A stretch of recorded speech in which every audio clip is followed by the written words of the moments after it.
Ever wondered how paid software just magically appears for free on the internet? It's not magic, and it's rarely as simple as just typing really fast. Today, we're pulling back the curtain. I'm going to walk you through the actual real-world methods people use, not so you can do it, but so you truly understand how it works. Think of it like learning the tricks of car thieves, so you can buy a better alarm system. Because here's the thing, software cracking isn't about a hack now button. It's a puzzle, and the puzzle always starts with one simple question. How does this program know it's been paid for? Once a cracker finds that question, their goal is to make it give the answer they want. And they usually do it one of these three ways. Let's start with the oldest trick in the book. Method 1. The forged ID, keygens and patches. This is the old school method. You download a little program called a keygen that generates seemingly valid license keys. Or you apply a patch, a small file that directly modifies the software's code. How it works. The cracker uses a tool called a disassembler or debugger. Think of it as an X-ray machine and a pause button for software. They run the program, find the exact spot where it asks, "Hey, is this key valid?" And they see what answer it's looking for. They then write a tiny program,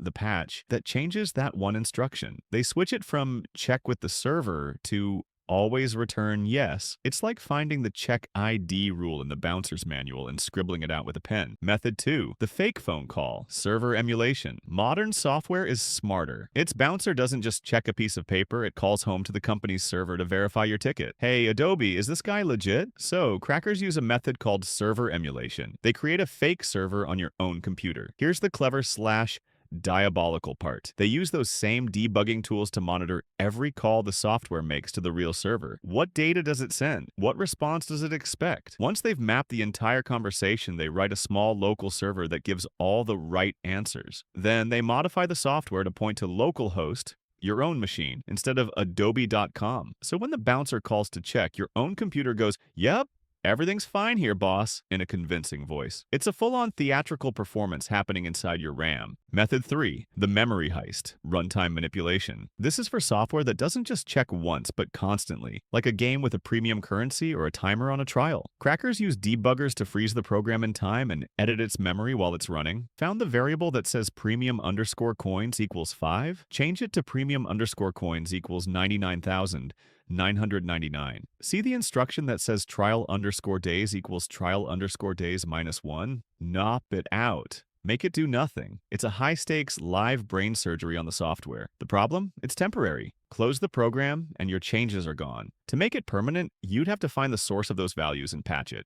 Which brings us back to method 1.